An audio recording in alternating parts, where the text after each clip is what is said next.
Danny, that must have been quite some challenge this evening. How do you assess it? Yeah, it was really tough. I think we all worked our socks off, defended really well. Unfortunately, we didn't get that goal we were looking for. But it is disappointing, but I think we also done quite well. If you look back to the first half to begin with and the fact that there was still only a goal in it at that point, do you feel that you could have pushed a bit more perhaps to make something from the game? I think we were unlucky to concede. I don't feel at any point we were really under the cosh. I know they had a bit of the ball, but defensively I felt pretty sound in there. It was not a great time to concede. But yeah, like you said, that conceding that in that time pushed us on then second half, and I think we got higher up the pitch a lot more. But unfortunately, like I said, that goal didn't come.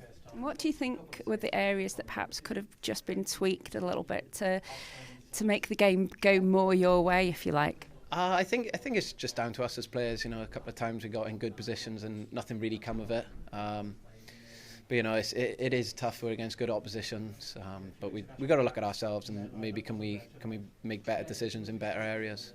Perhaps as well the fact that you're well into a busy season now, perhaps one eye on the Nathaniel MG Cup semi-final on Sunday. Their season's finished early November. Do things like that have an impact as well, do you think? Look, we've played a lot of games, but we don't want to make any excuses. We just concentrate one game at a time. So it was full focus on this now, and then tomorrow our full focus will be on Barry, and then our full focus will be on Bala, and that's the way we've got to be. It's unique. Not many of us have ever really been this busy, but we're just trying to do the best we can.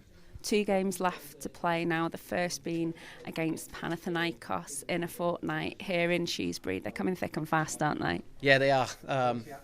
Any player just wants to play games, I'm sure that Panathinaikos game will be great. They're bringing out loads of fans, so hopefully we can bring out ours as well. There was a lot of them tonight, but there was a lot of our fans as well, which is also nice. Appreciate you speaking to us. Diolch yn fawr. Diolch yn fawr.